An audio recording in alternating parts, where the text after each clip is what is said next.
Hello, people. So, welcome to episode 12 of Wise Wednesdays. I have with me today Jedi, who is my coach from in my ICF journey, moving forward as a life coach. And what can I tell you about him? He, for me, is, as I said, my North Star in terms of conversational change. I've learned a lot from him. And what I really, really appreciate about him is the fact that he's a listener, a keen listener. So, right from movies to songs to every conversation he has is for him a moment to listen to. So, over to you, Jedi, and thank you so much for being on the show. Yep, thanks for Kyle. Well, really great to have all of us here tuning in today, and really wonderful. And it's been an honor and blessing to be here and joining you guys live on Facebook. So if you have any questions, I'm here to answer any of the questions you have and really share with you some things that's on my heart, and also to hear from Kyle as well. Yeah, so feel free to post any questions that you have. Well, I come from a little island, a small little island, far west of India or far west of UAE as well. That's where far east, I think far east of UAE. It's a little island called Singapore, and yeah, it's really such an amazing thing that we can connect together. One of the things I always say. In this generation, in this age, one of the big factors around the world that's actually facing us, it's not something. It's not a new technology. It's not a new crisis, but rather it's a communication issue. It's our ability to converse with another human being. So often we face in today's economy that many people are stuck on their phones or their devices. Even when dining, families will be looking at their phones, but never really having that real connection with another person. So it's been my pursuit to say, hey, how do we improve conversations with each other? How do we attain conversational mastery? And really go deeper with than traditional sense of conversations with the phone, but really just re-engaging back the humanness of conversations, and just that's the heart of coaching. The heart of coaching is conversational mastery. So hopefully today we get to share with you some interesting insights about coaching, conversations, and listening skills. Yes, that's going to be super amazing. And even before we began, I already have a question from somebody, because listening, I think these days is that skill that people feel they really have to work towards, because everybody is talking about communication, but what they forget is it's not just about the words you're using, but also what you're listening to. Yeah. So I had a question from somebody who says, how do you recognize patterns when you are in conversation with someone new? Okay. So recognizing patterns when meeting someone new. Yep. Okay. So one of the things that when we hear, or many people say we listen, but there's a difference between listen, and hearing. Those two are a big difference. When we hear something, we're just picking up sounds. Right? I hear you, I hear you, I hear you. But when we listen, we're going deeper. So what we mean by that? So if you hear this word hearken, or means listen, one of the big challenges that I face in the English language is that the English language is not really all encapsulating. So sometimes we're not able to express fully what the word really means. Now, in other languages, when you hear the word for listen, there's a deeper sense of listening. For example, you hear this word called shema in a different language. When you hear that word, you hear shema, which has two different nuances in listening, going deeper in it. Now, one of the interesting things in conversations or listening skills is for us to be able to pick up something known as patterns. Every single language, every single nuances. You know how little children are able to pick up their parents' voice? It's because they're recognizing the patterns. So what's the difference? Because little kids have no idea what are the vernaculars they use, what are the vocabulary used by the parents. All they're hearing for are key patterns. Is the parent speaking in a pattern of love? Is the parent speaking in a pattern of anxiety? Or is the parent speaking in a pattern of safety, comfort, and protection? So we are able to distinguish that at a very young age. So kids know that, right? Kids can feel that. So one of the key things in the listening process, the first thing that we've lost as an adult is this ability to pick up patterns of emotions. So I say again, right, the first thing to pick up patterns of emotions. As a little child, for children all the way to the age of 12, we are very, very used to pick up patterns of emotions. So we can sense, if we have quarrels and arguments with our siblings or the parents, you can sense. As a little child, you can sense. And that sensing, it's actually the emotion, the emotive portion. And as we grow up in our years, we have this rationality that comes into our minds because we have been taught in schools to rationalize the listening skills, to analyze, to critique. So guess what happens? Rationality comes in. So the second layer that we begin to listen for patterns is what we call patterns of thought patterns of thought. So what we're recognizing in the thought process also of an individual is that person repeating a certain cycle of thought process of the belief of the underlying premise that they're saying, and we're recognizing that we've been primed to notice that. So guess what happens? Our ability to recognize patterns of emotions reduce, our ability to recognize patterns of thought increase. And later on in life, we begin to recognize patterns of physiology. So that's when we look at each other and we say, hey, today the person is, has arms folded. So maybe he's upset with me. Maybe he's angry with me. Or maybe the person's face, it shows some disgruntled face or maybe an anger face. And so we're recognizing that and we're saying, hey, if I see that face again, it's just reminding me that that's a pattern that the person is not really upset with me. So we begin to recognize that pattern as well. Now, there's another pattern that's quite often that we can sense and listen to. It's what we call patterns of words. How we structure words together. And these words have also meaning to it. So think, for example, when we listen to the news, when you turn on the radio, the news, maybe you're going on Facebook and you're reading words. What are some words that capture you today? Those are patterns. And Right. there's also another pattern today. I call them in this generation, this age, is what we call the emoji patterns. Patterns of communication that uses new languaging patterns like emoji, phrases, analogies, things like YOLO as well, right? Short acronyms of things are patterns of words that is used in modern colloquial language. Very, very, very seldom, for example, if I were to ask you this question, how art thou? It's an ancient archaic language, right? But it's a pattern. Right. You straight Yes. away have you straight brings to mind something of the past. You Yes. straight have this picture in Yeah. mind, Primitive. right? Of like maybe Shakespeare, or maybe you have a picture in mind of something very poised, very European in nature. But when I start speaking to you and I have yo, like Vukail, how are you, man? Right? Oh, You know, man. yeah, and I start having that YOLO language. Guess what happens? There is a pattern there as well, and you have there's an attributional effect on that as well. So in the listening process, there are at least four different layers that I like to categorize them. Number one is the emotive layer, which is the emotion layer of the patterns. Number two, it's what we call the thought process, what we're hearing from the thought of the individual.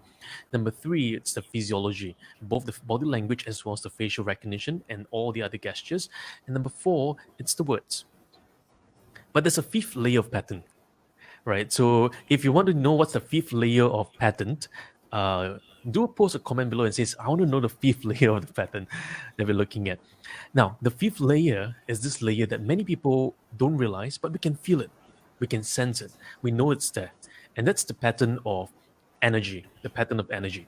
When we talk to someone, and if they're low on energy and they're low on an engagement, we can feel them. It's like something's missing about the person, something about that person's life. It's not there.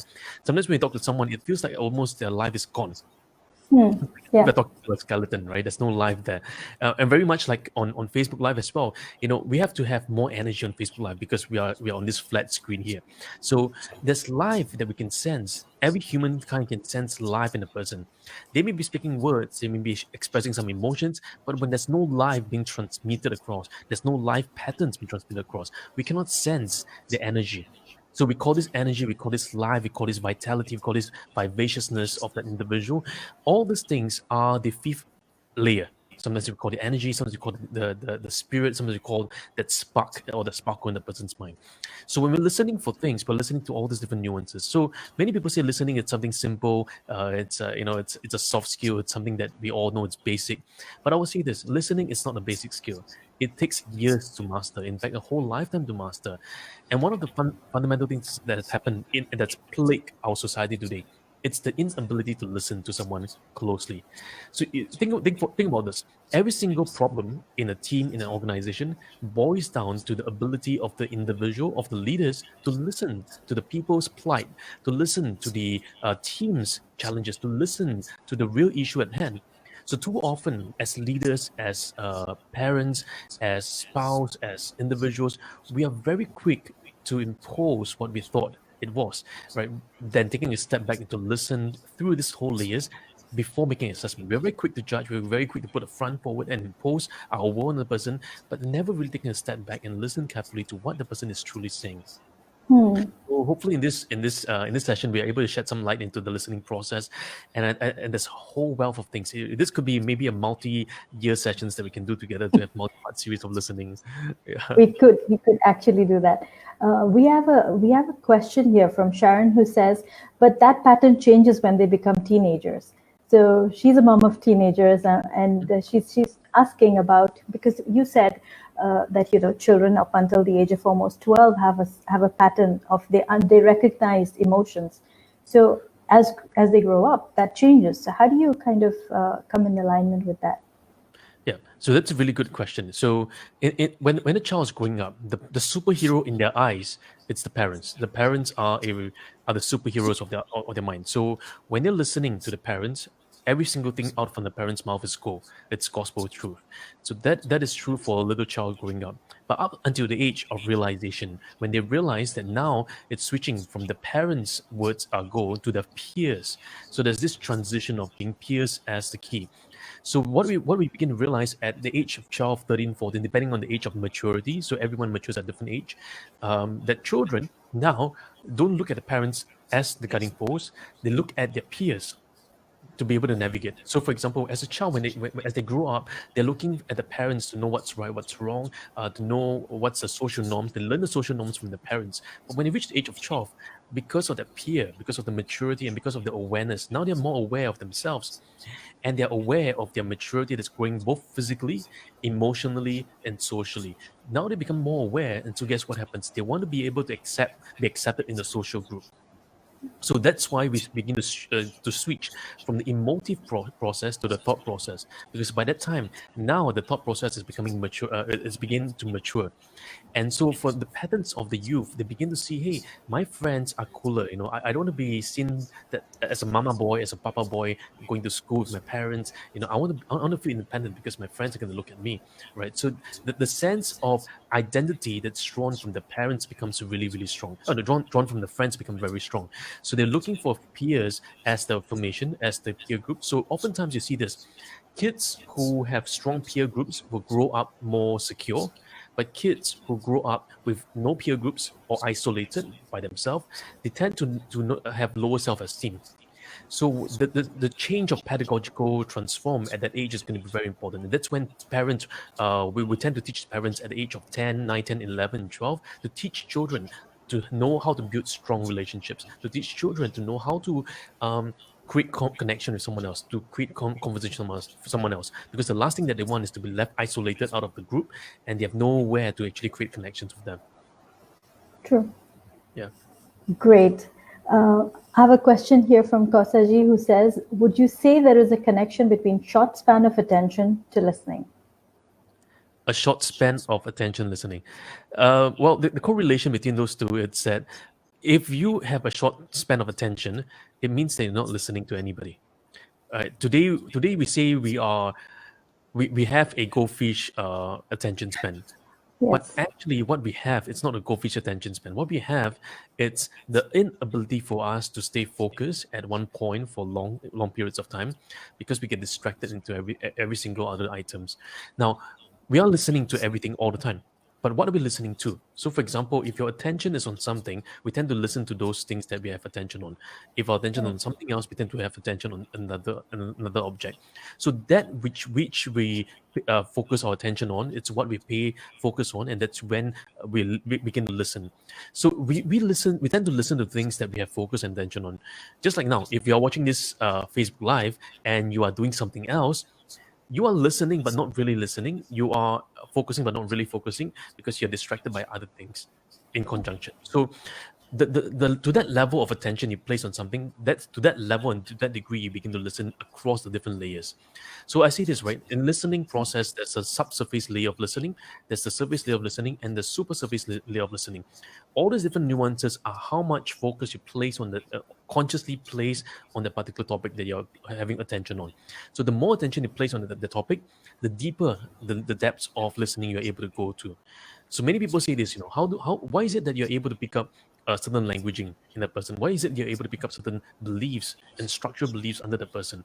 Well, it has to do with one thing. It has to do with the ability to take a pause and focus our attention in the moment with the individual or with the group.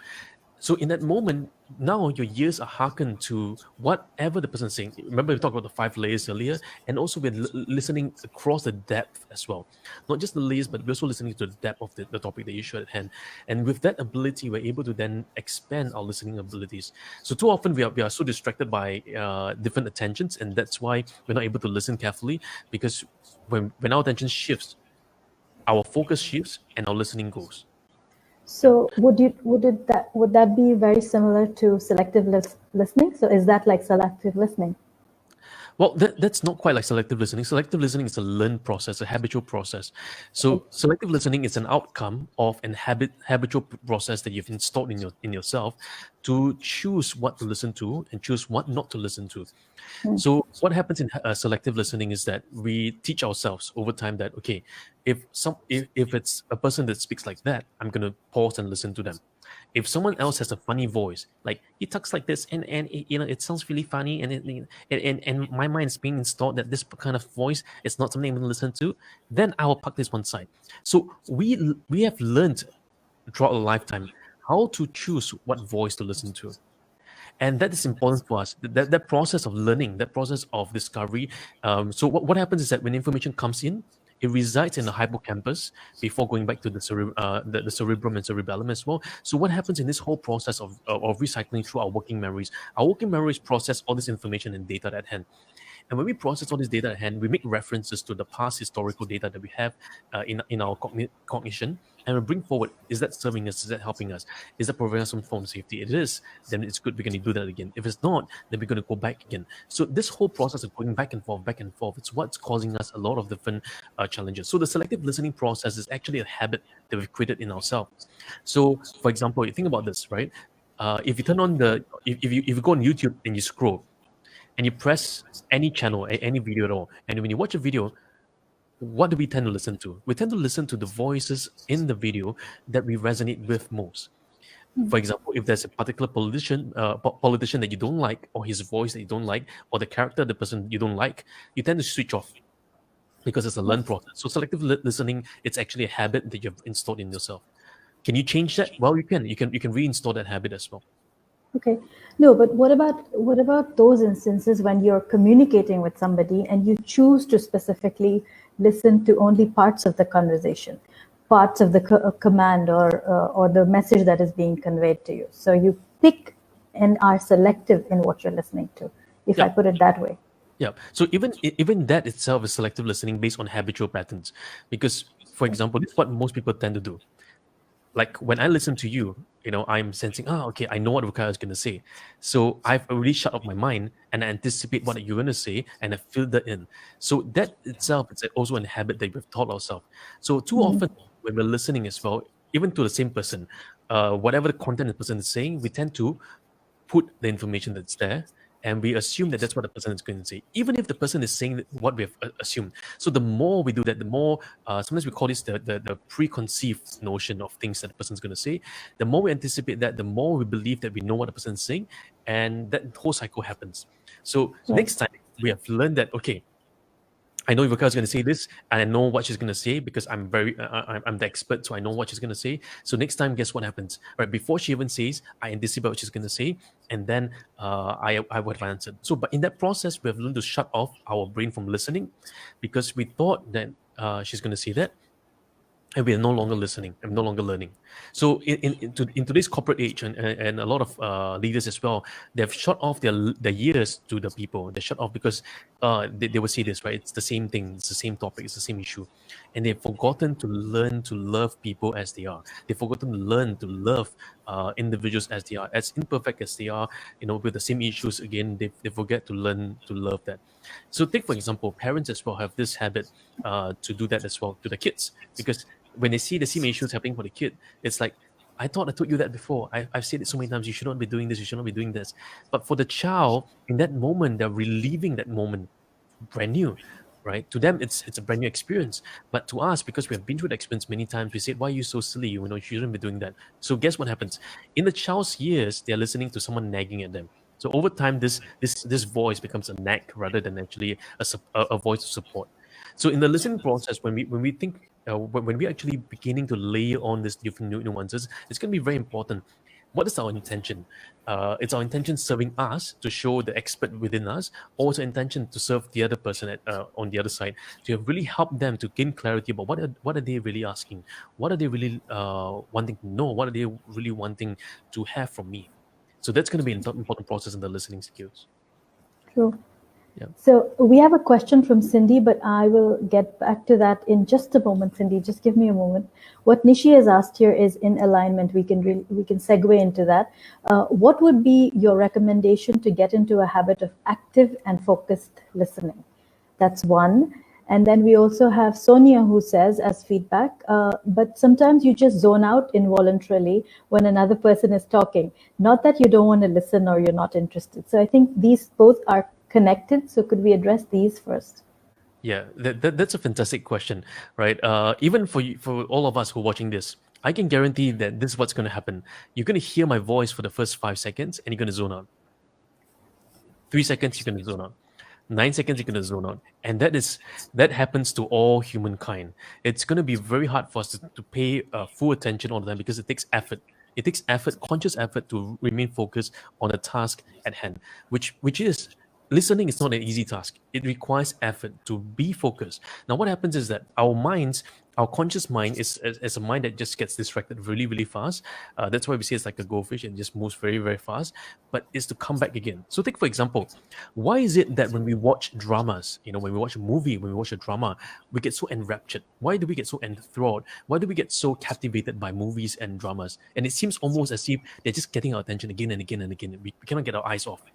Well, the real reason is because your cognition in your mind, you're anticipating what's going to happen next. So recall a time you're watching a movie, for example, let's say the Avengers or the Marvel's cinematic movies, and you say, hey, I want to know what's going to happen next. I want to know. So, like, for example, a drama. Why are you so captivated by dramas? Because you want to know what's happening. So, two parties is at hand. One is the one who's sending out the information. That's the sender. The receiver is you, who's listening to the scene, and you're processing that.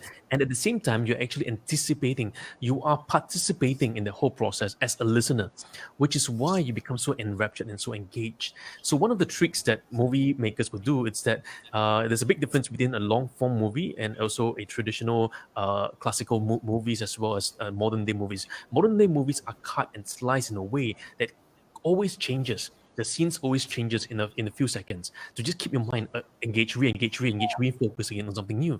So that's the secret. For example, action films. Why are they so punchy today? Why do they look so nice in terms of the action sequencing? Because the way it's cut, the way it's sliced, the way it's filmed allows our mind to quickly switch really fast the focus again. But if you're talking to someone, like right now, all of you are watching us, me and Roka here, we have not changed.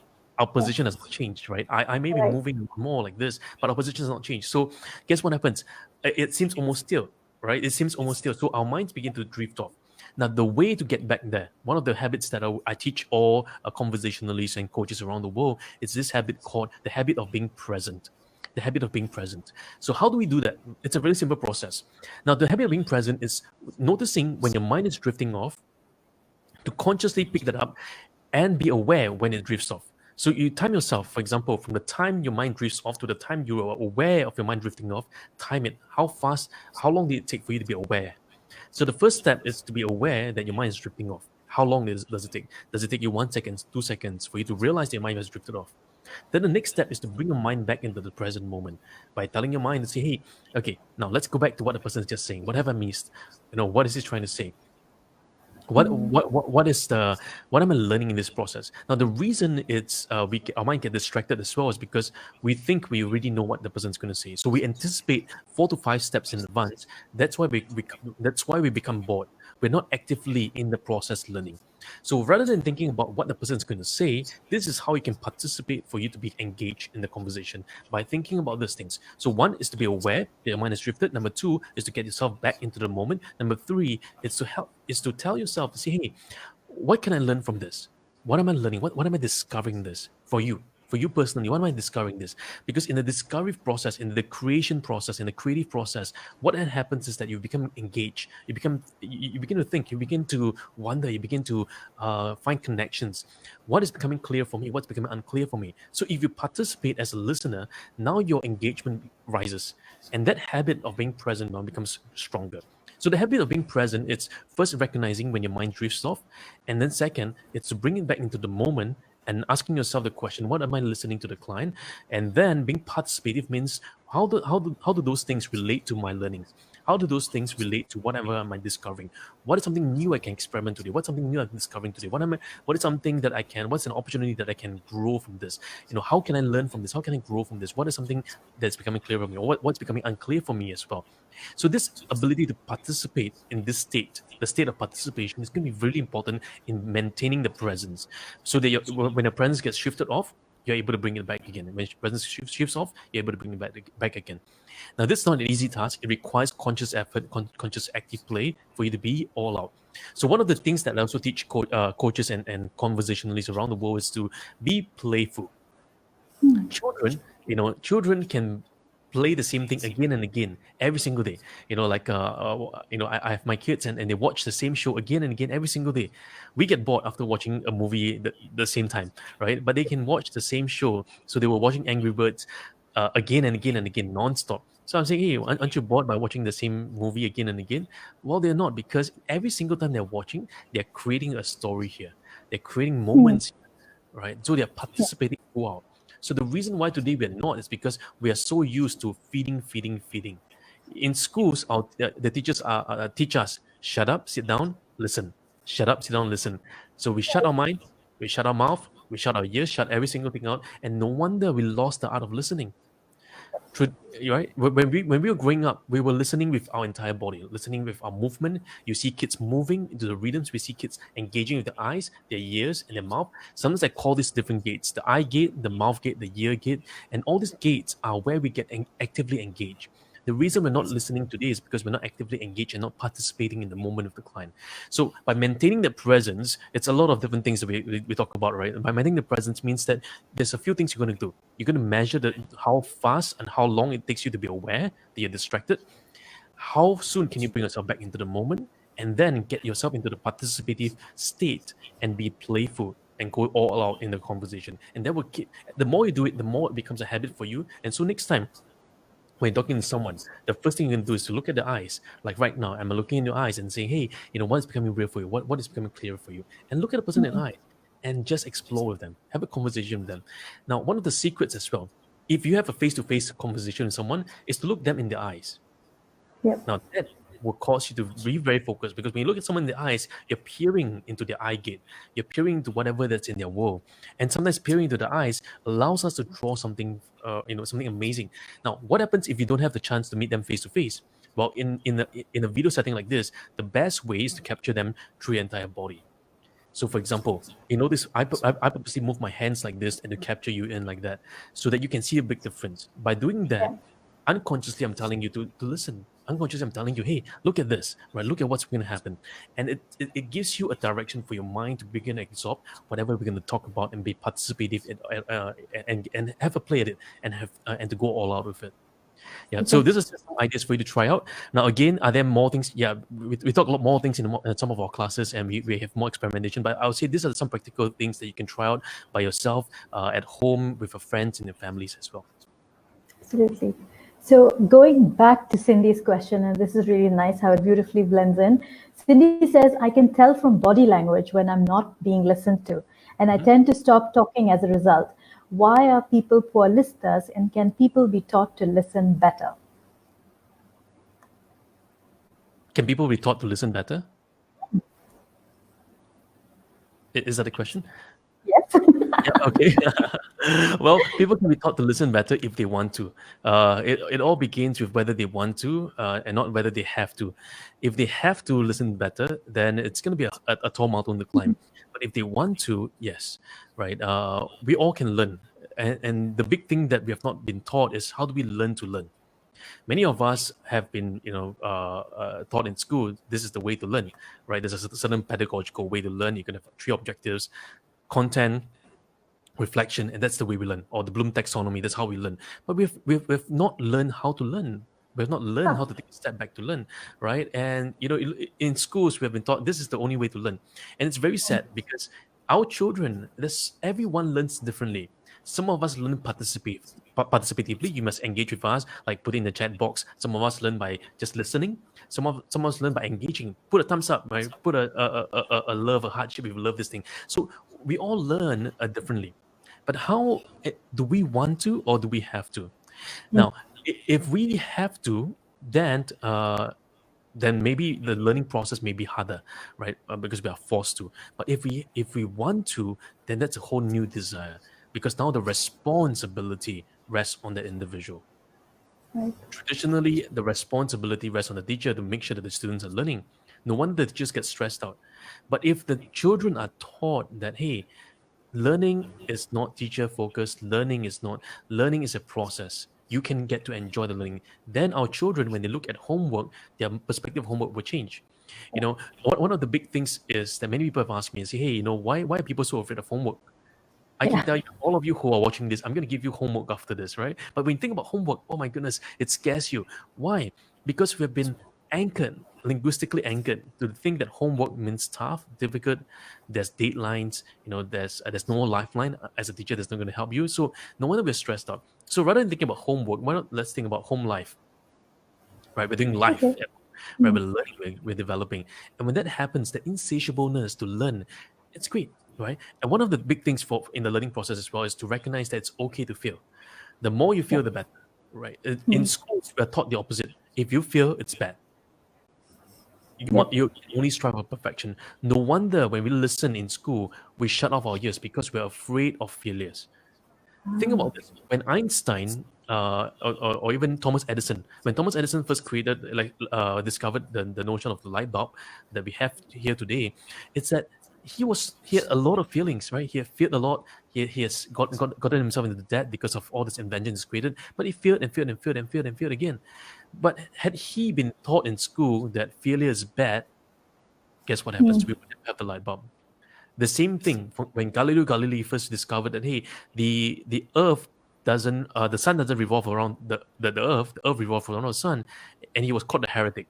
People would throw him in jail, right? But that guy as well, same thing, right? They realized that, hey, it's not about failing. It's not about the fear of failing. It's about, hey, I should be more afraid that if I'm not learning, I should be more fearful of not learning, right? So today we've switched the thing around. No wonder there needs to be a new pedagogical transform.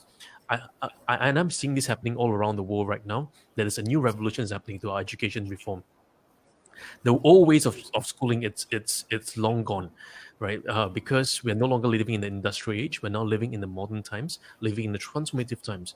With transformative times means that our children need to be more equipped than ever before. Traditionally, people are taught, okay, you study math, you study science, you study this, get a job, stay in that job for 20, 30 years, all the way till you die. But we see today that there's no certainty of a particular job. We need to be nimble, we need to be flexible, we need to be versatile. How do we teach that to children today? Well, there needs to be a fundamental reform in the education. If we don't do that today, guess what will happen? The same cycle of defeat will happen, right? So failure, the fear of failure, the fear of the notion of being afraid of falling, causes us to not learn. When a child is trying to learn to walk and we scold them and say, hey, you're so stupid, why can't you walk? Just stand up. It's so easy. Just stand up. You see, look, I can stand up, right? No, children learn best by failing. They learn best by making mistakes. But why are we not giving grace to our people? Why are we not giving grace for people to fail? Now, again, organizations say we have no room for failures. Well, out of failures come for many brilliant technologies. Out of many failures come out brilliant innovation. How many of you know the sticky tapes? You know sticky tapes? Yeah. The The 3M. double-sided sticks. Yes. Yeah, that came out from the birth of a failure, right? So 3M, the organization, had a team. They were trying to figure out how to make a glue, but they failed. They failed to make a strong sticky glue. Their glue was only able to stick and peel off. But you see, out of that came the innovation of sticky tape that we have today. And today, we enjoy sticky tapes because that was a birth from failure. Now, why are we afraid of failure today? Because systematically or systemically around the world, we've been taught that failure is bad. And no wonder our listening skills drop, because we are not able to recognize that it's okay to fail, and to acknowledge ourselves, hey, it's okay, right? So think about this. When our kids graduate from universities, One of the big challenges that they face is this: oh, my friends have now achieved a managerial role. Oh, they have done this. Oh, they have done this. Only age 22, they're like this. Only age 25, they're like that. Wow. So guess what happens?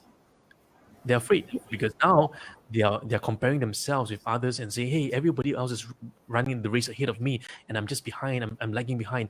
No wonder there's a deep sense of worry and fear, and a lot of this are undesirable for many people, right? So True.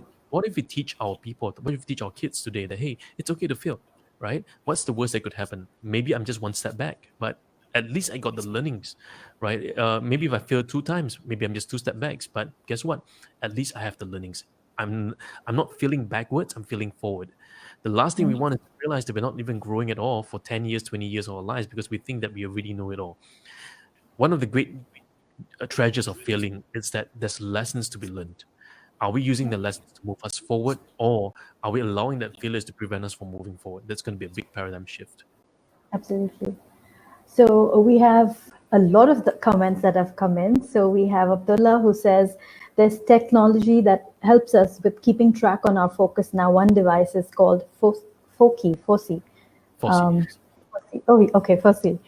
We have a question from Lim who says, what about reflective listening? And before we go to that question, let me read out. We have Nishi who says, great point. We can instruct our mind.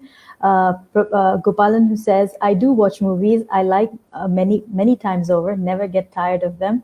Sharon says, it's so important to instill that when they're young. So I think in terms of focus, in terms of being present, that's what she's talking about. Gopalan agrees, where focus goes, the energy flows. Sonia says that's a great technique, and like you said, easier said than done, but definitely something that can be practiced. Karan's also watching. He agrees with Gopalan, and Gopalan says, I tend to fill the gaps in conversation. We have Shibu who's loving the conversation, and Sharon says,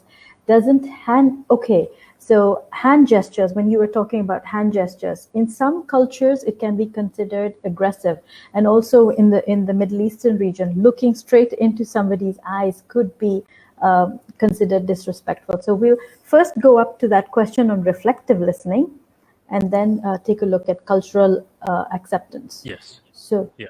so what about reflective listening? Yeah, those are really good questions, especially culture. I love cultures, and I've been going around teaching about cultures all over the world.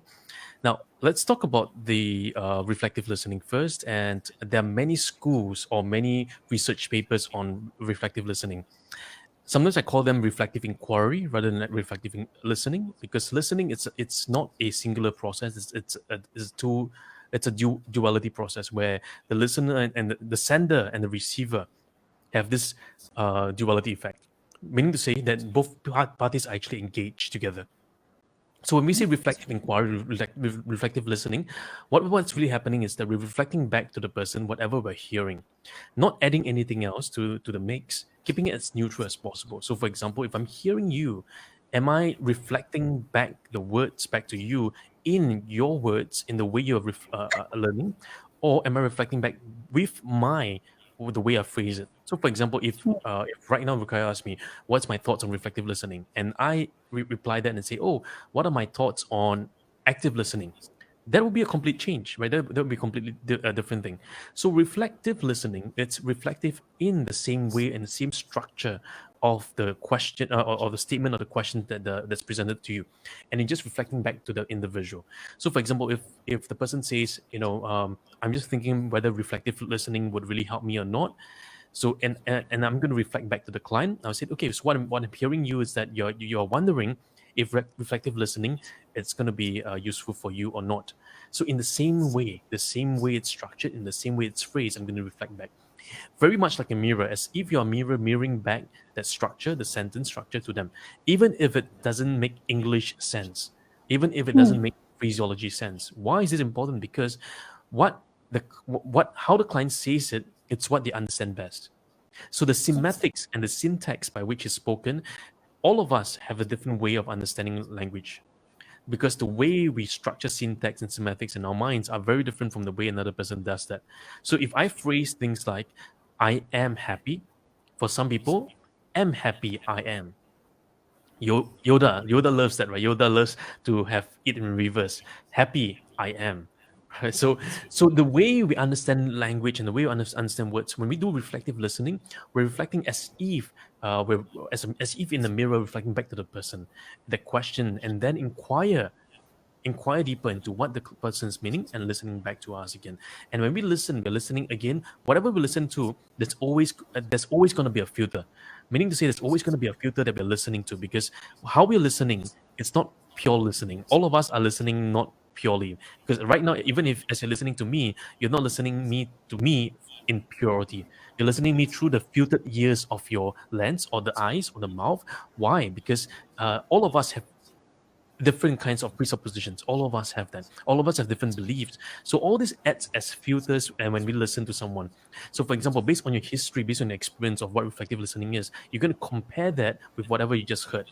And when you just listen to that, you're going to compare whether does this guy make sense or doesn't make sense. Is this guy just talking rubbish, or is he making some sense to me? Right. So that is the filter, inherent filter in all of us. All of us has that. So reflective listening is recognizing your own filters, the person's filter, reflecting back in the same language pattern as the individual, and checking back whether that makes sense to the individual. It's a two-way, a didactic way of conversation. And if you're able to do that, now you're able to go deeper with the person, and hopefully in the process to unravel and help them gain clarity about the issues at hand. Super. Yeah. So and there was someone who asked about where focus go, energy flows. Yes. Yeah, Um, many people like to say that where the focus go, energy flows, and that's quite true, because where you put your attention on, that's where all your energy flows. But one of the dangers is this, right? It's energy may flow in that direction, but energy, it's also controlled by you. If you're focused on something, you can also control the flow of energy, whether the energy is going to be useful for you, beneficial for you, or you can choose to say, the energy is not going to be useful. I'm just going to shut off the energy gate to that flow, right. to the focus as well. Now, I think try this out. If you're looking at this in this Facebook live right now, you can actually defocus yourself, and the rest around you can be focused, and now your energy is now focusing on those all those other areas, right? But you can refocus back again on this point. So the same gaze that you're looking, you can focus in and focus out. Now, when we look at this notion, sometimes we overgeneralize and we say, "Oh, okay, yeah, if you want to have more energy, we just focus, focus, focus." But we don't realize that it's more than just that. So many people have told me and said, "Hey, yeah, because when we focus out, when we have focus, our attention is there, energy comes." It's very simple. It sounds very simple and fanciful, but it's not so simple. Because if it's true, all of us will have high energy, but we don't realize Right. the source of this energy. Where does this energy come from? Because even if you're focused, but you have zero energy, you have no bank, no place for this energy to come forth. Where is this energy going to come from? Well, there's only one way. It's what we call the pull energy. So we're going to draw the energy from the other party, and that's when disasters will happen. Right. So, for example, let's say I'm focused on you, and I'm focusing on all that. Oh, Rukai, why are you wearing red today? That's so, that is so. That sends anger statement. So now I have no my energy my energy level is at zero. So I'm drawing from you. I'm drawing. So guess what happens? Right, I'm drawing all the energy away from you, and that does a reverse. And I may use words that may hurt you, that may harm the individual. So no wonder one of the big challenges is this, right? Many people think that energy flows in one direction. It doesn't flow one direction. It flows in multiple directions as well. And the worst, it happens if there's no energy at all. So what will happen to the focus? The focus becomes strained.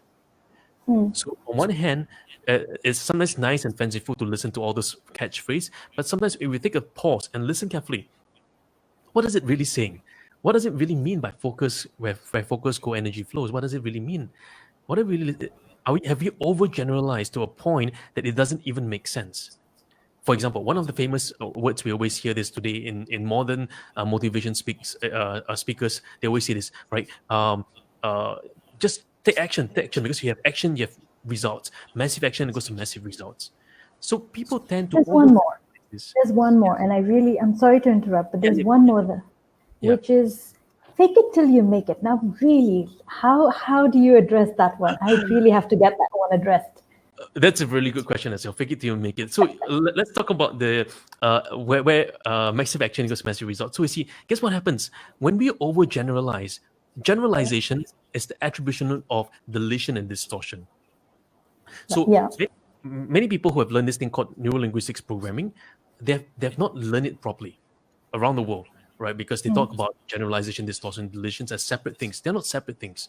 If you go back in history, in 1976, when this notion of deletion, generalization, distortions was first discovered and discussed with John Grinder, Richard Bandler, and and Frank Pusulik, they said, hey, one of the challenges that we find is that actually this notion of categorizing generalization, deletion, and distortion totally don't make sense at all. In the NLP world today, we're still using it. We're still using things of 30 years ago when things have already changed. So think about this. For you to generalize something, you must delete it. Distortion must happen.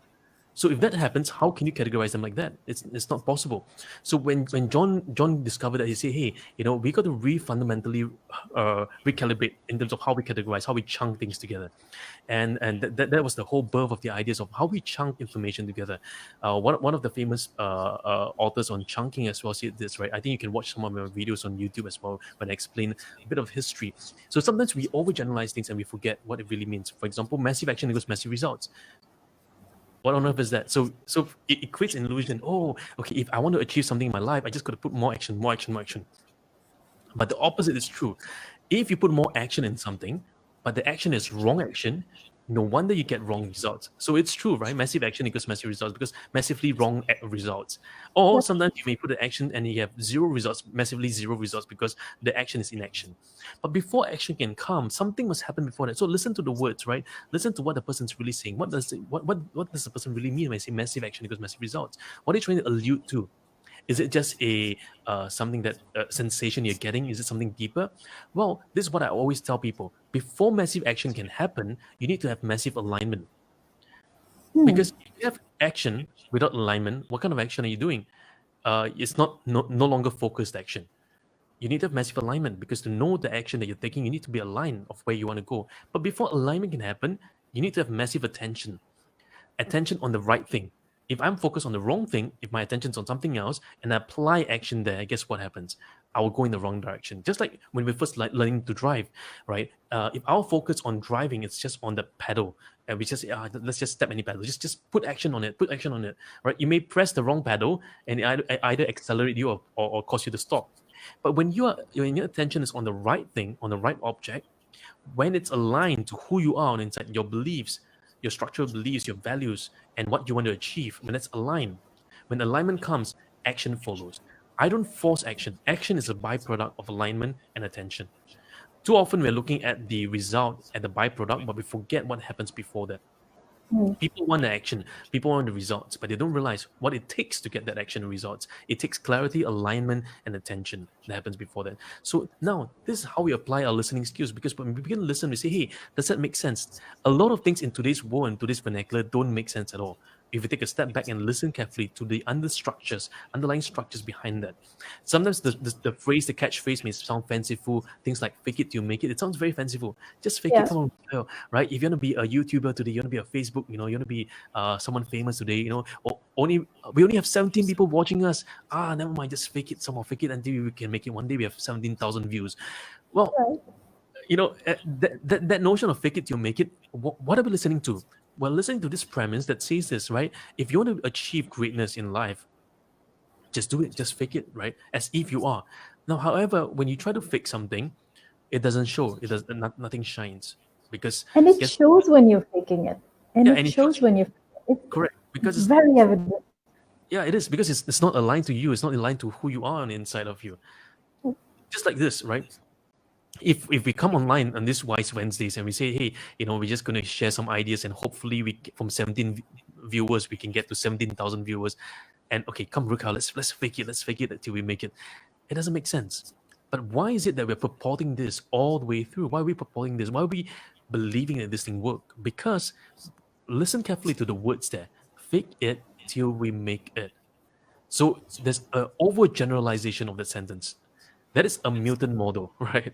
So let's question that. What do we mean by fake it till we make it, right? So if I'm not a president, so what, I'm going to fake myself as a president, and one day I become a president. Or if I'm not confident, I'm going to fake it. I'm confident. So too often people say, okay, you just got to say it. You just got to say affirmations to yourself. Just say, I can do it. And one day you can do it. Now that notion of affirmation, there's some truth in that, but it's not an entire truth.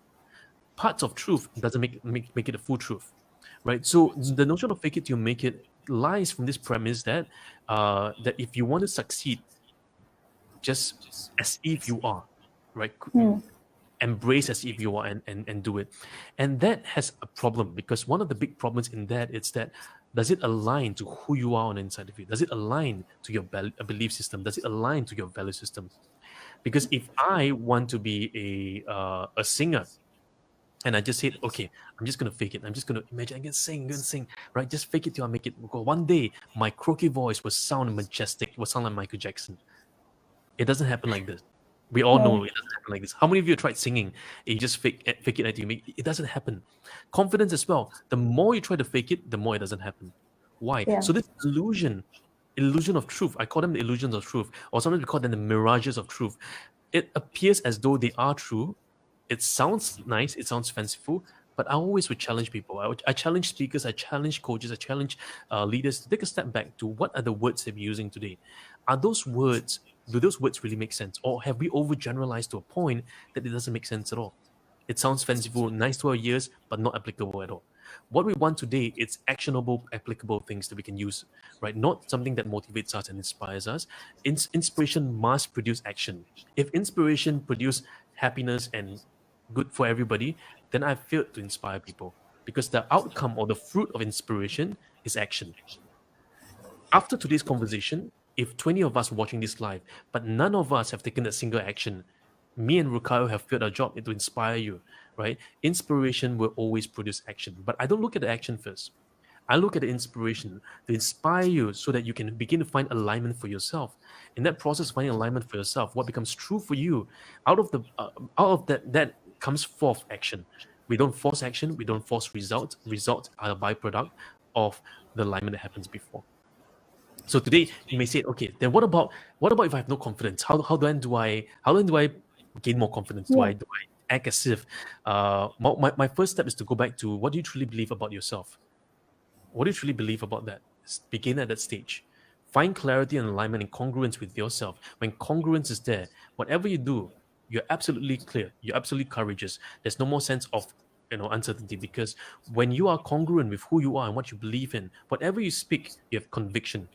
The birth of conviction comes from congruence.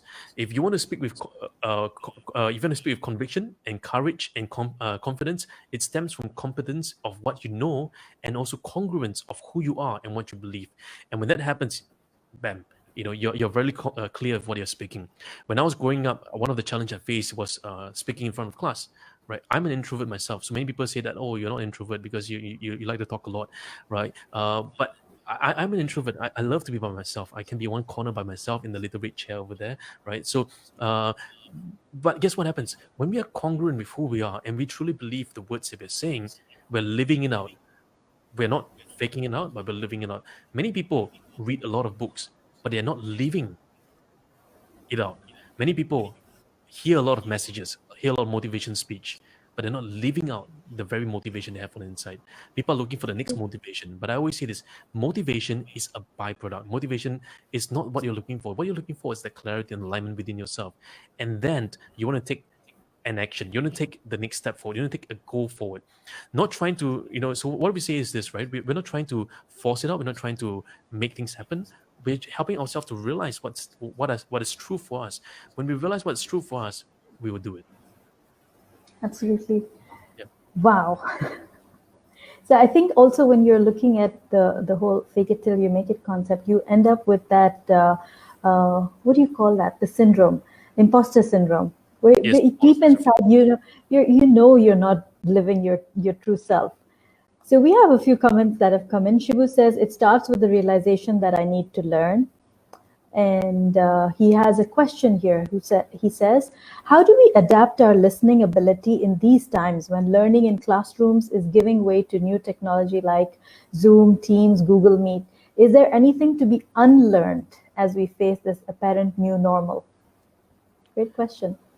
Okay. So if you ask me that question, then the fundamental question is this: what is learning for you?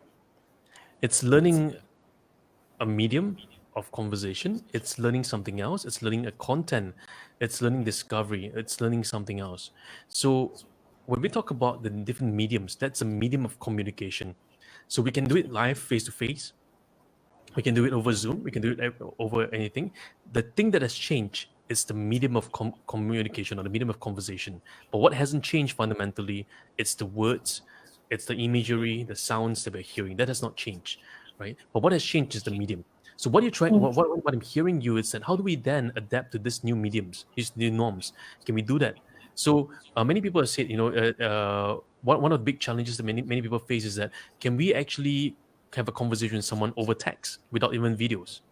Right? Many people have said, oh, you cannot coach people over text. So one of the things I'm trying to push forward around the world is this, that, guess what? There will always be people who have no access to a voice call or video call. And sometimes the only thing that they can have is to a text. Yeah. Maybe all they have is through letters. And sometimes I can tell you this. One of the lost art that we have is the beautiful art of letter writing. The beautiful art of letter writing. Right? I can tell you, underneath letters lies poetry, love, sophistry. When we write a letter to someone, there's this amazing thing that goes in the letter that emails, that voice, video calls will never be able to replace. Even though the modality of letter writing has no visuals, has no spoken word, but the very medium has something else that the rest doesn't have. So we talk about the medium of communication, right? You have writing letters, you have text, you have voice, you have everything. Each one of these mediums have different fidelities. In each of the modalities, you also have different interference. I give you an example. Like right now, when we're watching this video, there's an interference because maybe you're watching this on your phone, maybe you're watching this on your laptop, maybe you're watching this on your iPad, maybe you're watching this somewhere else, or maybe you're rewatching this again in sometime in the future, or maybe on YouTube, or maybe somewhere else. And so you are listening to this in a different form. Maybe your audio is not really well, so there's interference, and maybe someone's talking to you at the background, so there's interference. Or maybe you're watching this and playing games at the same time, so there's interference. Or maybe you're watching this and having some chips at the same time, there's interference. Now we got to recognize that whatever medium that we're choosing, there will always be interference. So the role of that sender or the deliverer or the speaker, his role or her role or their role is to be one to create engagement in thought, in emotions, in words, in audio, to create an engagement. So remember talking about the 5 layers of engagement, right? So those 5 layers of listening, it's what we're going to use to engage the person. So the learning process or the relearning process that you want to look for, it's how then do we engage in each one of these things? How do we use all these different layers to actually engage people across these different mediums? Now, one of the strongest medium of energy, of love, right? It's through letter writing. Try this out, right? If you have never written a letter to your loved one, I will encourage you, write a letter, write a telegram, write a letter, and send them out to them. You will find something beautiful happens. That is a medium of communication. Yeah. So now, again, in the learning process, there's always going to be learning, unlearning, relearning. We're always in a state of learning. Now, this new one, this notion of learning, relearning, and unlearning, it's a complete fallacious statement. That is fake news to its core. Now, why do I say that? Take a moment and think about this. What is learning? What is learning? Learning is fundamentally discovering something that was, that is, that will be, and you're comparing that to what you already know. So what's the difference between learning and unlearning? Because they're basically the same thing. If you're learning, you're actually unlearning something. If you're learning, you're relearning something. So it's for example, the words that we like to use, things like a double negative, right? Sometimes we use the word A double bind? Sorry? A double bind. A double bind, yeah. If you look at the NLP language, a double bind. Yeah, and sometimes we like to use words that are not valid at all. So learning, relearning, unlearning are completely invalid words, because if you say you're learning, you are learning. There's unlearning in learning. There's relearning in learning. This whole notion of learning means you're learning, right? And yes, I understand where they're coming from in terms of relearning, unlearning. It means unlearning the old habits. But you see, if you are saying you're unlearning old habits, then you're not learning in the first place. Because if you're learning, you would have unlearned that anyway. So even the nuance of breaking this down is going to be really interesting, right? So one of my challenge to many of the listeners is that when you listen to today's language, what is true, what is truth, what are beliefs. One of the clear distinctions they want to make is the distinction between beliefs and truth. What are we hearing that are beliefs? What are we hearing that are truth? Because truth, it's something that doesn't change. Beliefs are things that change. To me today, I always challenge a lot of speakers, a lot of people out there, and I said, hey, when we think about things, let's think about things in a whole new way, right? Let's not take the status quo as they are. Let's fundamentally challenge the notion of even learning, the notion of pedagogy, the notion of andragogy. How are we beginning to discover that? What is true for us? And maybe perhaps even this notion of thinking about learning might not altogether be real, because if you think about learning, it's always work. Yeah. Right? I give you an example. When was the last time? How many of you have read a book in the last week, or in the last month, in the last year? How many books have you read? Right. Oh man, it's learning.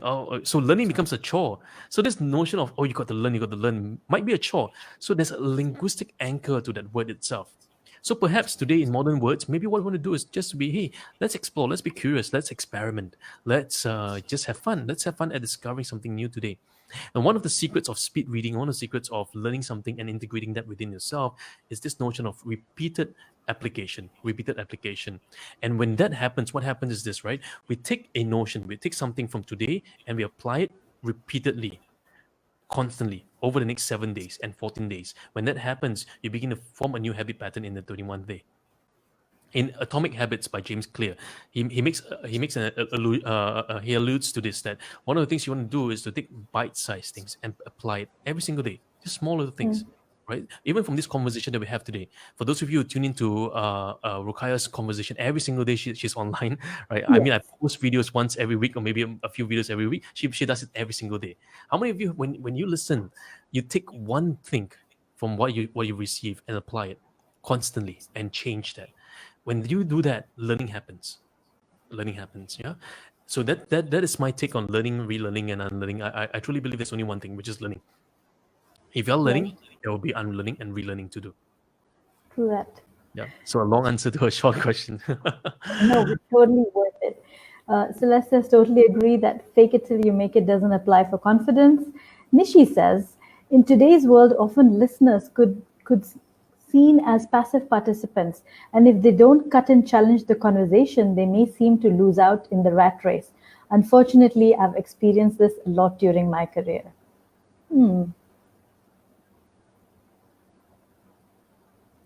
So it means that she's saying that active listening, if she's not able to cut in the conversation. Yeah, so I think the question here is about how is it really important for somebody to cut in and challenge a conversation?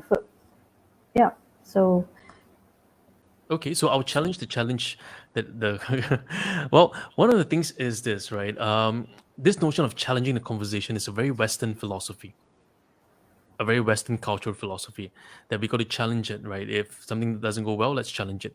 Well, in the Eastern philosophy, with what we call sometimes using metaphors, stories, in the Eastern world, this part of the world that we're all in, I think most of us are from the East that are tuning into this. Most of us, we use this thing called allegories. Allegories are stories, poetry to illustrate learnings. And sometimes this confounds the mighty. Sometimes this confounds the wise. Why? Really interesting. What we always see is this, right? That in the West we have rationalization, rational thinking, logical formulas, step by step, replicable formulas. But in the East, we rely a lot of allegories. Why? Because life is complex. Life is not a simple 1+1=2. Life has 1+1=to a window. You ask a child, right? What's 1+1? They draw a window for you, right? Why? Because there's more to life than just what seems logical. But is there benefit in the logic? Yes, there is. That's the logos. Is there benefit in the allegory? Yes, that's the ethos and that's the pathos. So we don't look at life just in singular. We look at life across holistically, across all the different functions. So when we look at it, we say, hey, what can we learn from the allegories? What can we learn from this? And sometimes it's just pausing. Sometimes it's not needing an answer. Sometimes the best answer is no answer. Sometimes the best answer to the question, it's a question in itself. So many times we are so quick to want to know the solution. And when I don't give the solution to someone, they feel, oh, very uncomfortable because they are looking for that answer. They're looking for the perfect answer. Well, Correct. the perfect yeah, in the real world, there will never be a perfect answer. There's never a perfect question. Too often we're looking for the perfect question or the perfect answer, and no wonder we are so stressed out because we're always looking for the perfect answer. One of the big challenge in today's corporate world is that many people are looking for consultants giving them the solutions, but they're not willing to take the time to pause and reflect and really analyze what the real question is. This is the secret of this. The more powerful the question you can, basically, the better you can ask your question, the better will be your outcome. If you want to look at better answers in your life today, look at the questions you're asking yourself. Because to that degree of the clarity and the precision of your question, that is the degree to which your life will improve. Because one of the things that we look at life is that maybe our questions that we ask ourselves has never been precise. It's vague, or it may be everywhere, right? So we are using questions to facilitate this process of inquiry, insights, and learning. So when we look at the question that one of our friends was sharing about, in today's world, often listeners could be seen as passive participants if they don't cut in and challenge the conversation. Well, what is the underlying assumptions there? The underlying assumptions that if you're listening, it's passive.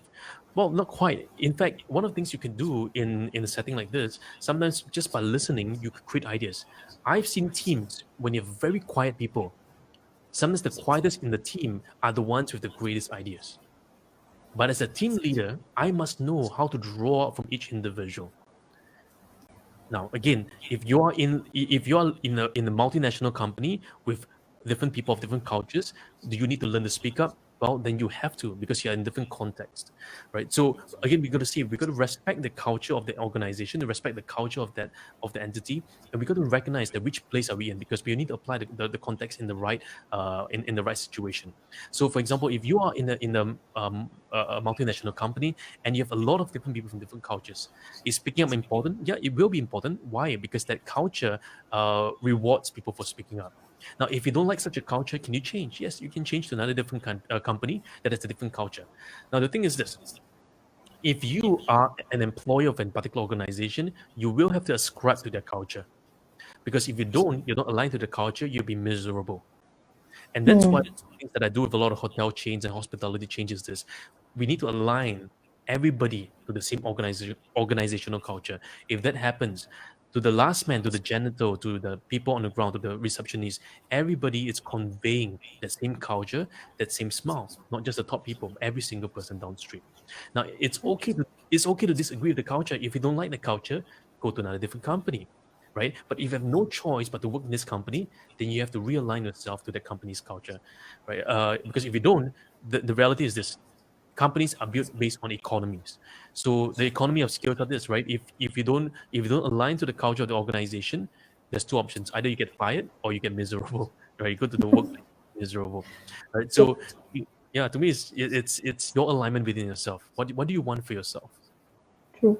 And I think another underlying conversation within that question is if you don't cut into the cut and challenge the conversation, you lose out on the rat race. So is that truly the truth?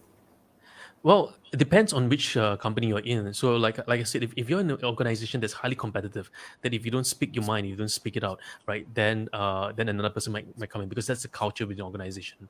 If that's the culture of the team, then what you want to do is to adapt to that culture. If it's not something comfortable for you, then you want to relook at your options and see if that's something you want to do. Again, one of my premise and principles that I always use for all conversations is this: the person with the greatest flexibility will win. The person with the greatest flexibility will win. Meaning to say, if you're flexible in adapting to different kinds of settings, versatile in your approach, I may be like that when I'm in an audience like this. I may be something else.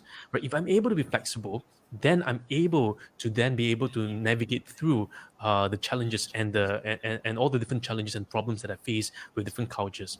Now, like it or not, is it easy to change your culture? It's not going to be easy because culture is ingrained by a group norm that has been set there. Most of us in organization, we want to change the culture because we want to get things better. It's an uphill battle. It's not an easy thing. And I always say culture starts from the top.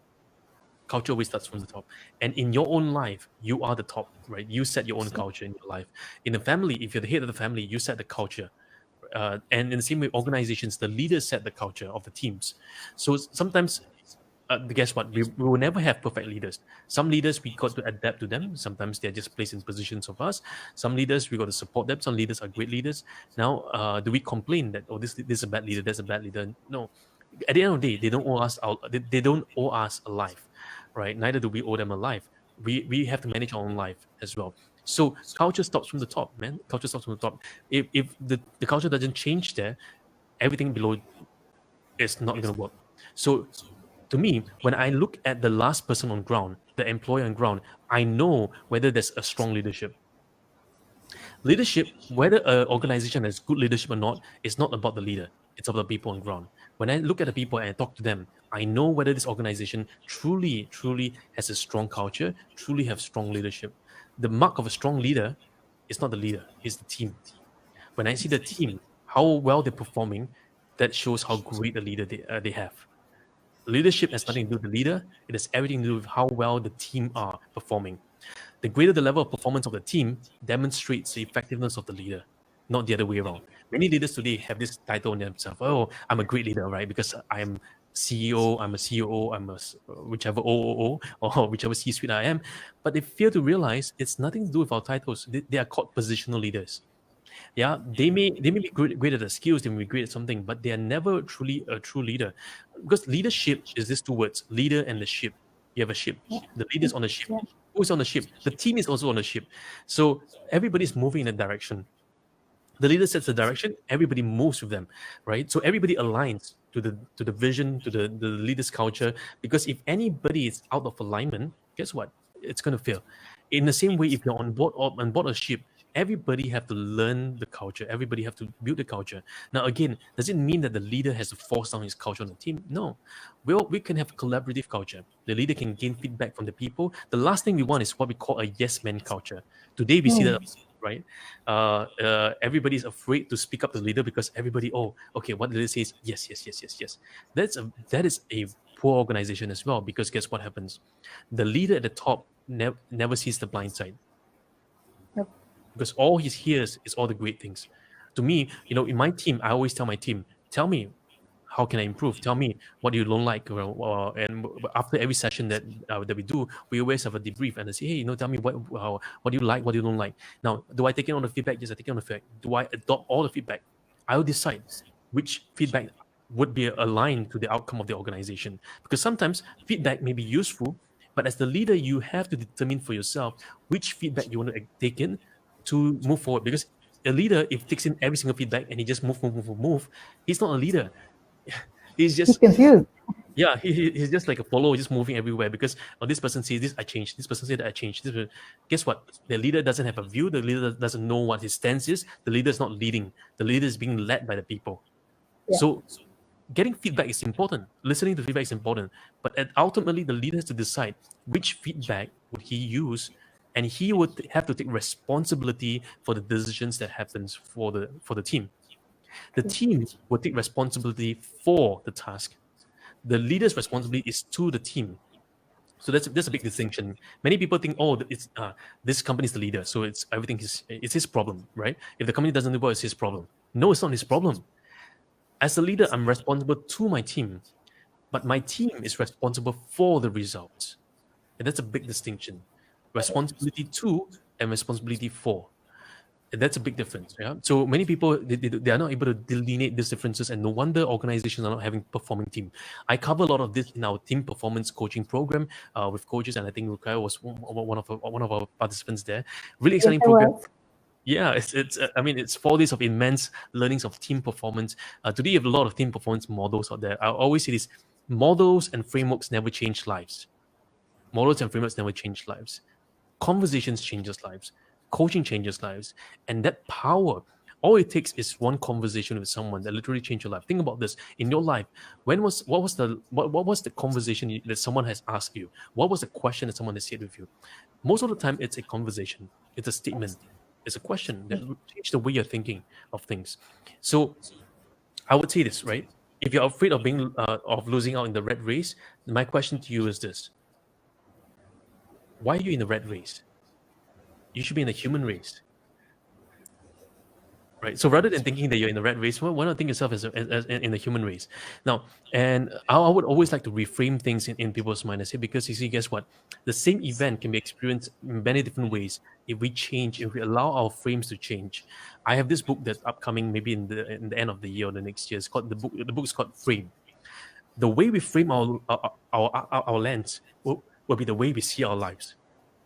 How many how many of you take photographs here, right? If you change the lens of a camera, you see different perspective. It's the same camera. Yes. It's the same thing, but the lens is different. You have a bokeh effect if you change. You have a long lens effect that change, right? The impact of the image, the resolution of the image may change because of the lens used. So which lens do you use today? And with that lens, you see different vantage point. In the same way, many people are afraid of losing on the rat race. Or for example, in this pandemic, everybody's wondering, oh, my business is crashing, my business is going down, my family is going down, everything's going down. Well, rather than saying going down, what if you can see it differently? What if this is an opportunity for learning? What if this is an opportunity for me to develop myself? Or what if this is an opportunity for me to begin to read something and explore something new? Because too often, too long, I spend too much of my time just being in the works of things, but never taking the time to just pause and reflect. Sometimes the best weapon against the enemy is to do nothing.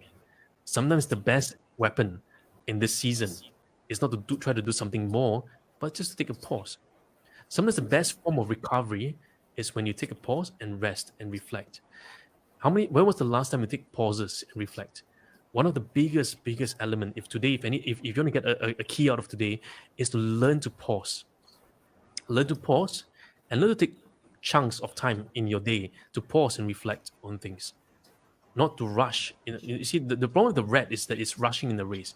Rats run all the way, right? No wonder they fall into the trap. No wonder they get stuck in the trap. But be like a cat, a little cat. The cat, Curious. curious. They'll pause. They'll wait. They pause and wait. They're patient. They wait. Poise and reflect. Right. The moment to reflect is going to be very important, because when you can reflect, that moment of pause, the spaciousness you give yourself, it's a space for you to just recollect thoughts, a space for you to think about things. Don't rush too much of it. I would say give yourself the gift of a pause. Give yourself the gift of a pause. Just take a pause, right, and just be quiet and just reflect about what just happened. Yeah. Hopefully that helped for Nishi. Yes, it was quite reflective on your answer. We were earlier in the conversation speaking about hand gestures and cultural expectations. Sometimes especially in the Middle Eastern culture, when you're using hand gestures or at people, or just looking straight into a person's eyes, that could be considered being a little disrespectful. So how do you kind of bridge that? Okay, so I always say err on the safe side of the of honor and respect of the culture. Learn a little bit about the culture first. So, for example, if I'm dealing with a culture that I'm not really familiar with, then I make sure that I am always erring on the safe side. I give you an example. Recently, there was a big uproar when one of the participants in MasterChef Australia was interviewed online, and she was asked, she's a Malaysian Chinese, and she was asked this question. And she was, so the interviewer, the radio host, wanted to greet her, and the radio host did this. He says these two words, "Ni hao." Ni hao is actually Chinese word for "how are you," but that was very, very culturally insensitive. It was very rude. Because guess what happens, right? If today anybody were to use that to any Chinese speaking person, it would come across as being rude. It's not because of the word itself. It's because of the knowledge of knowing that she speaks English, and she speaks really good English, and you're using that. It is almost as if it sounds like a very racist thing, right? To use that. So, and we always say this. Sometimes it's not to act like the other culture. If you do not know the culture, don't try to use any of the culture norms if you're not sure. It's okay to have the respect to where your culture. We call this time when the Western nation entered Japan. That was the birth of all the new, Japanese began to take on removing the Japanese robes to take on Western suits. Before that, it Yes. didn't happen at the time. So what happened was this, right? They began to adopt a new set of cultures. Now, we always say, take on the culture that's always respectful and honoring the client and honoring the other party. So if you're not sure, then always ask. Ask the person, would it be okay if that's for you? Sometimes I've seen people, for example, some cultures you're not allowed to point, like you're not allowed Yeah. to point the finger, right? So again, some people say, okay, let's use a thumb, but in some cultures using the thumb it's very rude. So guess what happens? Today we learn to do this Darth Vader, right? Using all the using all the fingers as point. And some people say, okay, then we don't use point, we use feast. No, it doesn't make sense. We want to always err on the safe side of culture, respecting and honoring the culture. Now, meaning to say, what is true is this: if we enter someone's house, we have to respect the house rules. If you're Yeah. entering someone's culture, I have to make sure I understand the culture. If the culture of the land is that I have to take off my shoe before entering that, I better learn that. I can ask the guest, hey guest, can you teach me what I need to do before entering this class? I give you an example. Before this call, I had a session with Rukaya first so that I understand how she has been leading this session. I don't want to come into this session, thinking that this is my show. This is not my show. This is Rukaya's show. Meaning to say, I have to honor the culture that she set for the people here. And how do we do that? We need to ask the question. It's sometimes as simple as just, hey, Rukayo, how should I greet? How should I start? How should I begin? And are there any things that I should watch out for? So honoring the culture means just inquiring into the person, asking them for permission, asking them, how should I approach this? How should I say this? Would it sound rude? Would this be okay? Would that be okay? And even using some words as well is going to be very important. Yeah. There's a comment that's come in. There was a company with branches in India and Thailand, and they managed to match the work culture of the branches and work together by being more communicative and respecting boundaries. So yeah, just a reflection on how it's important to be communicated and respect boundaries. Yeah, it is. It is. So sometimes in different cultures, there's different norms, social norms as well. Like in the Japanese culture, there's a certain norm that they have abide by, a very strong hierarchical culture. In the Thai culture, it's also a different norm. In the Indian culture, there's a different norm. Even in India, I mean, India is a 1 billion nation. There's also different cultures, different subcultures. We got to honor and respect that as well. Now, which means to say, it's culture tough. It is very tough. It's very challenging because we at the end of the day we're not sure who we're dealing with. Which is one of the beauties is this. At the end, the fundamental things underneath of the culture, it's what we call the human race. The human race. So you and I today we're watching this all over the world. We need to understand that it doesn't matter which part of the world you come from. You may be extrovert, you may be introvert, you may be this, you may be that. But we have to honor and respect the human race and say, hey, it's okay. Let me learn from your culture. What is culturally accepted? What is culturally not accepted? Then let me honor that as well. Yeah. So, for example, in some cultures, maybe putting a thumbs up may be quite a bad thing. Putting a heart may be a good thing, right? So it really depends on the culture that we are from. Yeah. We've gone way over an hour. As you said, we could just go on forever with this topic because it's so interesting and it's so enlightening. I have one question, and then if something else comes up from the listeners, maybe, or else we'll just call it a wrap. How do you listen to the unsaid? Listen to the vision. To the unsaid. Oh, the unsaid. Okay, really, really good question. Now, this I love this question a lot because if we can listen to what is not said and what is said, it's two different layers. What is said is what's spoken. The Yep. spoken word is what we speak into existence, but the unspoken word, it's also something that we communicate across. When we communicate and converse with someone, it's not just the words that's spoken. It's life that's translated across. Like right now, when you are seeing us live and together, right? It's almost as if me and Voka are just side by side in a different room. But there's life that's being communicated across. Even if there's only 14 of us watching this today, we're communicating life, we're inspiring and changing life one at a time. And I truly believe in this. Never wait for your platform to be of 1,000 before making an impact of one life. If you want to make an impact of 1,000, begin with one. If you want to make an impact of 1,000,000, begin with one. One of my missions is to raise 1 million coaches around the world. But how do I do that? I do not know, right? But what I do is I begin one conversation at a time.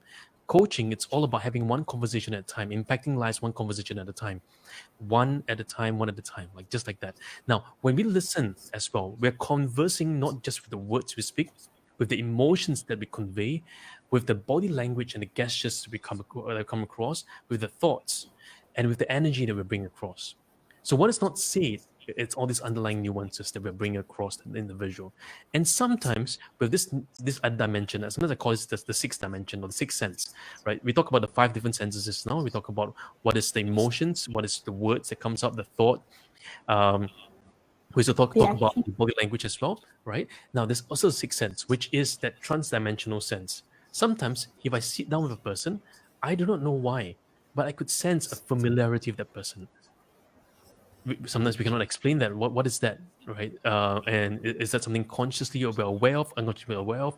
We can call that the sense of humanist engagement, or human engagement, or human centricity, or transcendence engagement.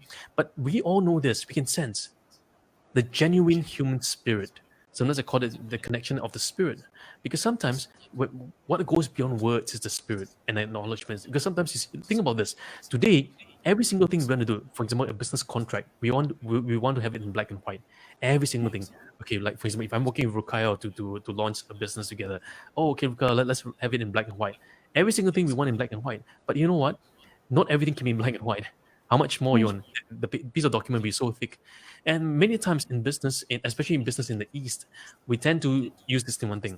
My word is my bond. What I say, I will make it happen. I trust the spirit of the other person and honor them, and we flow with them and we go with them. So, how do we listen to what's unsaid?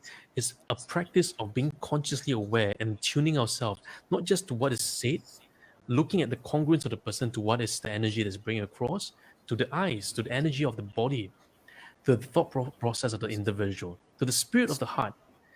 And when we look at the individual and we see, is there congruence in whatever he's saying? Does it resonate with me or my heart? Does my heart get lifted up? Does it feel it's on fire? If it is, you have a connection there. Yep. When it's A connection sense there, of being connected. yeah, you feel a sense of connectedness, right? And then what happens is that then you begin to honor that moment, and that moment is what we call you listening to the things that are unseen. In that moment, your senses heighten, and you're able to see beneath what is the conscious element of the words itself. You're seeing the nuances, all the different layers that's the beneath the words in and of itself. True.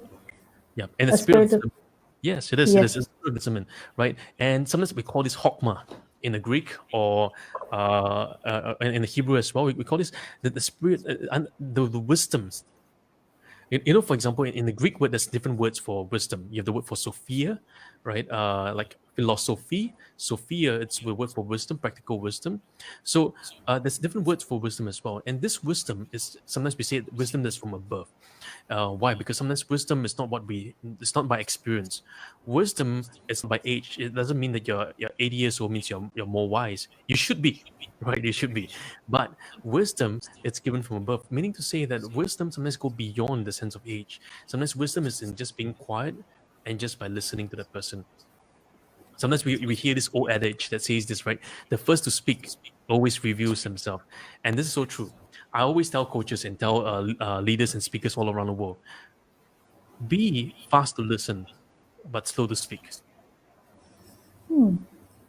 If you're fast to speak and slow to listen, you reveal all your greatest secrets.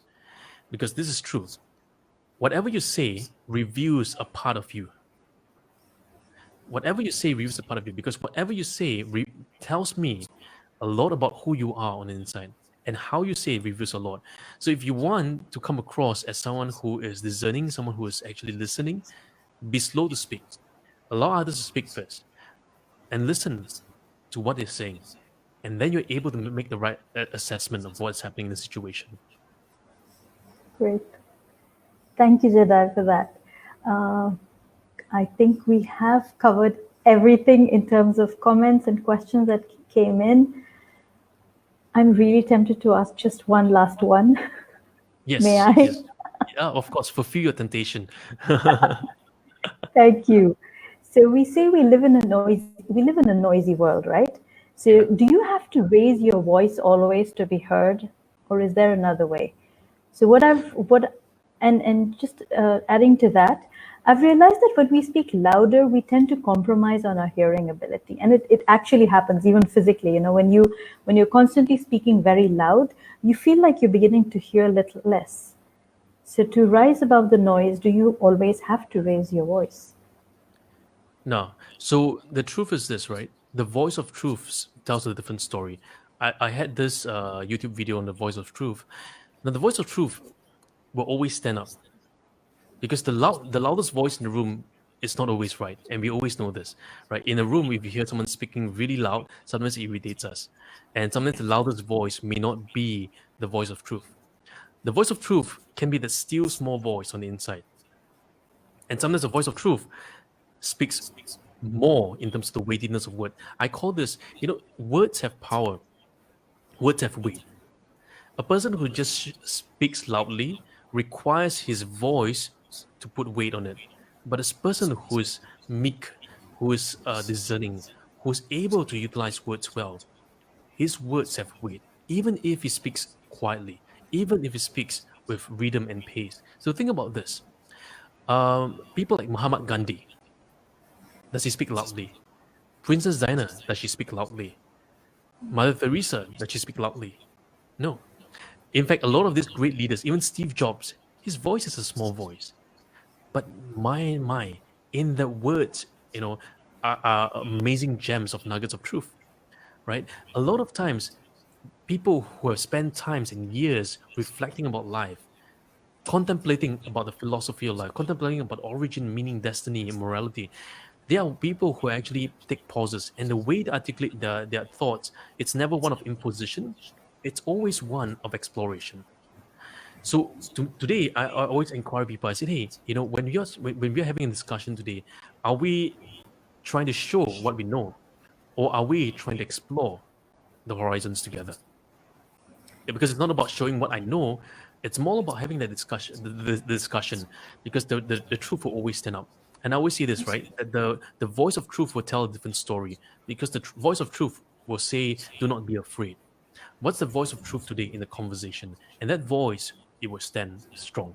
No matter what comes its way, no matter how loud you speak, it will never drown out the voice of truth. Just like a little boat, right? One of the things in a big storm, what guides the boat in a storm? It's when it looks at the horizon, looks at the North Star. Even if it gets lost, just look at the North Star, follow the North Star. That will keep it on its course. In a desert place as well, when you're lost in the desert, look up. If you look around you, you get afraid. But when you look up, you know that that's your guiding star. Super. And isn't it beautiful? Because when I speak of you as as my North Star of conversational change. Thank you, Jedi, for being that person for me. Thank you. Thank you for allowing me to be part of this, part of this journey with you as well. Thank you. So thank you everyone for tuning in, and for those of you who will be watching in on replay, I again would like to thank Jedi for his time, for his wisdom, for letting us listen in to what he had to share with us. If you have any questions, please post them later on as well. We will revisit the video and address them as best as we can. And later on, Jedi, please will include your handles, the YouTube channel. There's loads and loads of content, loads and loads of value that you can get in from there. So thank you so much once again. Yep, thank you. Thanks so much for all of us who are tuning here, especially for those of you who stayed all the way through this whole session. It's not an easy session because you're staying with us for 90 minutes at a long time. So if you want to find out more, you can head off to our YouTube channel called Coaching Changes Lives, hit the subscribe button and notification bell. I have lots of things there. Or connect with me on LinkedIn at Jedidiah Alex, and you can find me there as well. And really an honor and blessing to be here with Rukayo. One thing that will really encourage Rukayo and the things that she's been doing all over this platform is if you could leave a comment below, or if you could leave a review, a testimonial for her or for myself as well. That would be great. That would spread the word around, right? One of the things we like to do is to impact more lives. So if this has impacted you, one of the things that we encourage you to do is take one thing, take one thought that has helped you or that has really impacted you, and apply them. And out of the result, come and share with us what has improved in your life, what has changed in your life. And I always like to do this. Whichever live videos that I do, or whichever live calls that I do, or even recorded calls I do, I always like to do one thing. It's the call to action, because it's listening is just listening. But if we listen and we then take action, now that listening becomes an active listening. There's an active application of the listening that happens. What is one thing out of this conversation that we have today that is going to be different for you moving forward? What is one small thing right after this call that you're going to implement that's going to be different, that will help you change the course of what you're doing in your life, in your careers, in your coaching, in your conversations. What's going to be different for you? I encourage you to share with us your journey with us, and we look forward to hearing from you as well. Thank you, and have a good night. Thanks, everybody. Thanks, everyone. See you really soon. All right, we're live again. So this is interesting. So just as we were signing out, something came up, and as Jedi said, we could do sessions and sessions on this topic. But one thing that struck out for me was, great, we've spoken about what to do when you want to listen. But what about those times when you want to convey something, but the other person is just not in that zone to listen? Because, for example, earlier today I was doing this quote about so many things can be sorted if people spoke to each other instead of about each other.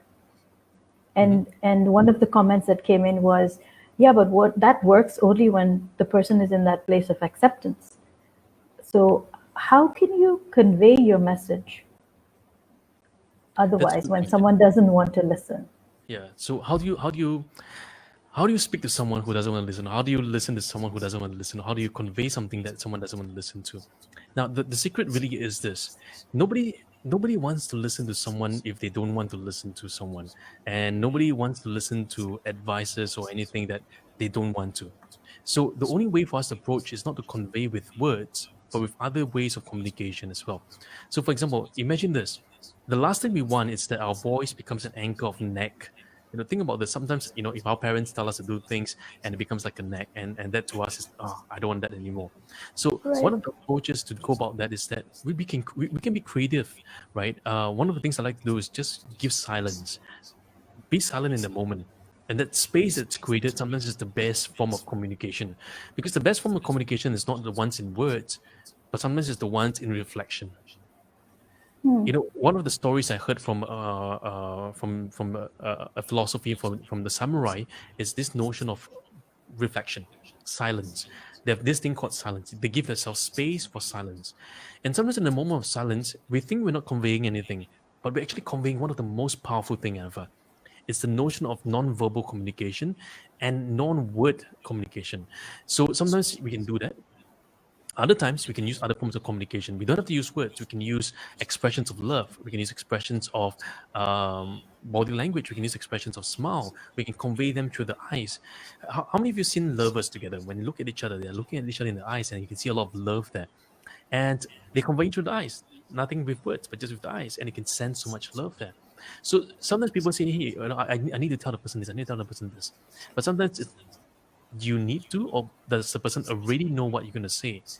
Probably the person already knows what you're going to say, right? And yeah, but I'm just wondering, what if someone isn't even ready to listen to your words? Would they even be bothered with your silence? Because it's convenient for them when you're silent, right? I mean, they can have their way around. Yeah, and I know I'm just playing the devil's advocate here. So that's a good question. So what you want, if let's say the person's not ready, then give them space. Don't impose yourself even in the picture. And I would say this, right? Leave it. Just give the person space, because guess what? All of us have ego. Every single person. We got to respect that the person's ego and the pride that the person has, and by giving that space, just by space, right? Letting the person be themselves, giving us space, giving us time, it will heal. And when the time is right, the person will come to you. Okay. All right. Yeah. So great. Just as we were signing out, we just had a conversation, and it's like, okay, it's a special bonus for both of you. Special bonus, always a special bonus. Yeah. So I encourage you. See, think about this. Communication and conversations are something so beautiful, and I would say coaching is conversational mastery, and it's really as a journey of mastering it. And too often we don't spend enough time talking about it, or don't spend enough time learning it. So I'm so glad that Ruka has brought me here to just share a little bit of things of my ideas and my thoughts. I look forward to having more sessions with you guys, maybe over the next few months and years together. Okay, we have a question on that. The question comes up, says, what if they stay in a place of denial? Very good. Okay, so whose role is it to change them?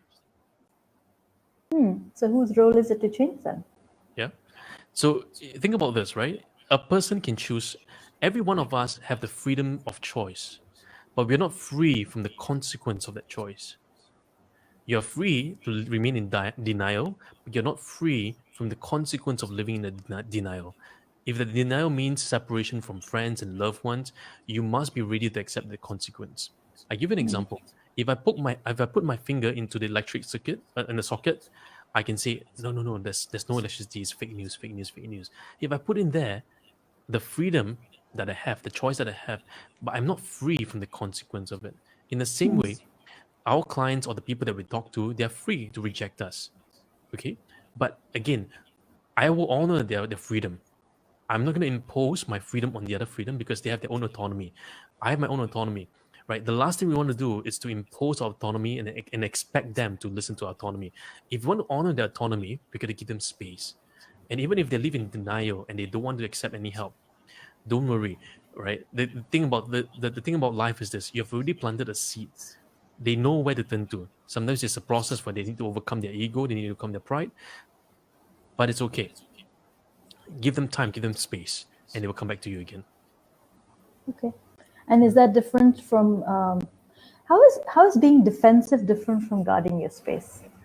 How is different? Sorry, you say that again? How is being defensive Yep. different from respecting your space? Okay. Looks like we're going to get into another complete session now. Sorry. It's a good question. Well, defensiveness often comes from a sense of insecurity.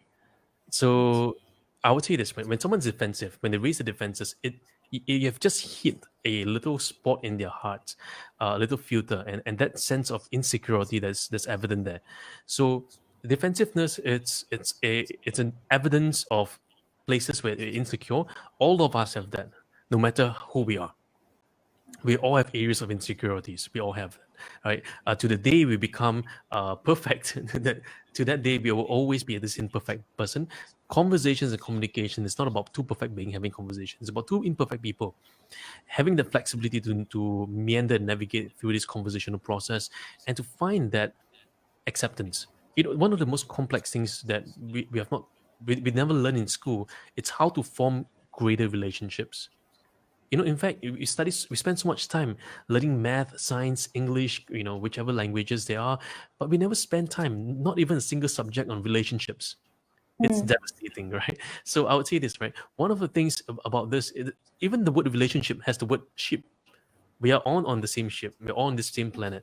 So one of the things is in this process of recognizing that we all have moments of defensiveness is to recognize that defensiveness shows up our insecurities. And to that extent, we are insecure about things. That's the extent we may come across as angry. We may come across as rude. We may come across as being hurtful with our words. The people who are using strong words against another person, oftentimes they themselves are hurt. Hurt people hurt people. So HURT people hurt people. Angry people anger people. Yeah. Sad people sadden people. So sometimes people come across as sad. Actually, it's a projection of themselves on the inside. And you can see this all the time. Who we are, it's oftentimes the words that we express outside, right? Because out of the abundance of the heart, the mouth speaks. So what is true is this, that what we truly believe on the inside, we speak it out. What we truly believe on the inside, what the fears we're facing on the inside is what we speak out. So I would encourage you, watch videos, watch YouTube, and watch all the things. And I often see the belief system of the individual just by the words they speak. So sometimes I tell people, right, don't be too quick to speak. Be slow, right, and just observe what's happening around the world. You can see beautiful things happening. Absolutely. So it's like this time when I sign out and end the broadcast, I'm actually going to leave so that I don't end up remembering something more to ask you. So how many of you agree that having Jedi on board was like this really, really amazing, outstanding session? Because if it was, and if you want him to come on board again, leave in your comment, let us know, and he will definitely respect and enjoy being here. I hope. Yes, he will. Oh, welcome everyone who come and retune in again to part 2 right after part 1. Right after part 1, because we just couldn't have enough. So we've already got people vouching for you. So great. Thank you once again. And I think we should call it a night for now, because it's pretty late where you are. And thank you so much once again, Jedi. Yep. Thanks so much. Thanks so much for coming back for part 2. So we look forward to hearing from you. If you can, if you like more of such things, do remember to check out our YouTube channel. Hit the subscribe button. We'll post it there as well. Thanks Judith, Jennings, Sajid, and thanks everyone. Ida, right? Thanks everyone for tuning in today. I really appreciate for all of you tuning in. I always honor, whether it's one person tuning in or not, I honor everyone who tune in, because it's an opportunity for us to share and learn. We are all on this growing journey, on this learning journey. My encouragement is that we never stop learning. We always are growing and pushing the boundaries of our learnings. Yeah. So we look forward to seeing you in the next time. And do connect with us on Facebook, LinkedIn, Instagram, YouTube. We are all there. And I think we'll post some of the links there. Yes. I will post in the links. And again, thank you. Good night, everyone. Okay. Good night. Good night.